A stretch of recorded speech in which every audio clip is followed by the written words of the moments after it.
Little bit breezy out here today. Now, maybe some 20-mile-an-hour gusts on the top end of the scale, but the clouds are just kind of zipping along, and every now and then they'll squeeze out just a couple of drops, and you basically can kind of just see it by a little lowering right there. Nothing severe.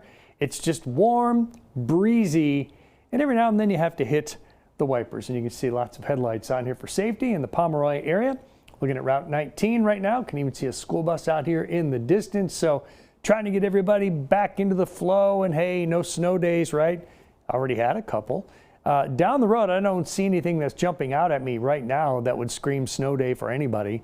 There may be some snow by, let's say, Sunday, but again, it doesn't even look like it's anything of true consequence other than going back to a winter feel. Right, we're looking at Ashland right now. Lots of clouds, lots of warmth. 60 in Charleston, 61 in Huntington, 63 in Louisa, 63 in Inez, 50s in Jackson, Portsmouth, Athens, and in the mountains of West Virginia we have lots and lots of 50s. Okay, now tonight we'll drop back down just a few degrees. This is a pretty warm night. 45 for the overnight low. That would be the average high for this time of year. So Huntington and surrounding areas are going to be warm.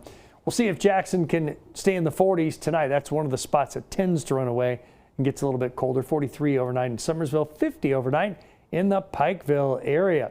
So we have just an occasional little light shower. I mean, this little green showing up here. This is the radar really doing the work today, finding these tiny, tiny little raindrops, and they're just going to kind of scoop by from time to time. And then when we kind of clean up and we say, okay, let's set a level. We're going to cut out anything below certain amount of noise, if you will. We're trying to separate noise from signal, and those raindrops are so light that a lot of those go away. This is honest to goodness business up here. Area of low pressure scooting across the Great Lakes. That's helping to drive the wind here. A little windier up to the north on the Great Lakes. And I was just thinking about that today. I thought, and I'm looking at some of the stories that have come in over the past week or so, and some of those we'll showcase coming up a little bit later on our show called Wild Wonderful Weather on WWK+. But these east side of the lake areas, when you look at the east side of Lake Erie, Lake Ontario, the east side of Lake Huron, and then you start looking at how much snow have we had in these spots. Man, you can really pick up the lake effect, lake enhanced snow. Look at that, 19 inches, 20, 33 just south of Buffalo, 32, 33 inches there. So that is really something else, and it just proves that really that lake effect machine does really work, and the water's still really, really open up there, just now starting to see some ice. Okay, these tiny little showers continue, generally east of I-79. Tomorrow, if you're going to see one, maybe a drop on the north side of the viewing area, that's about it. And then we'll start to clear out a little bit, and then Thursday looks like a great day. And then real quickly by about this time, maybe a brief little sprinkle or shower that goes by. Friday, we start off with a couple of little showers. Let's take you through Friday. A couple scattered showers. It's Friday night and Saturday morning when a big chunk of rain rolls through here. This is 2, 3 in the morning. That's some heavy rain on Saturday morning. Saturday, we get back to just a couple little light showers in the gap. Here comes cold air plunging in on Sunday.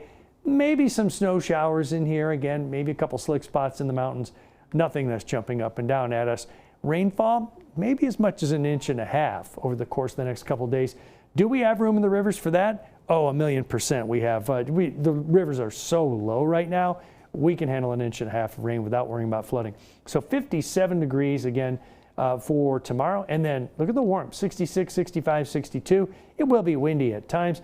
Sunday, we're going to go with about 40 degrees and some snow showers, but that's normal. And some cold nights after that starting on the weekend, and back to trying to get level normal here on Monday and Tuesday.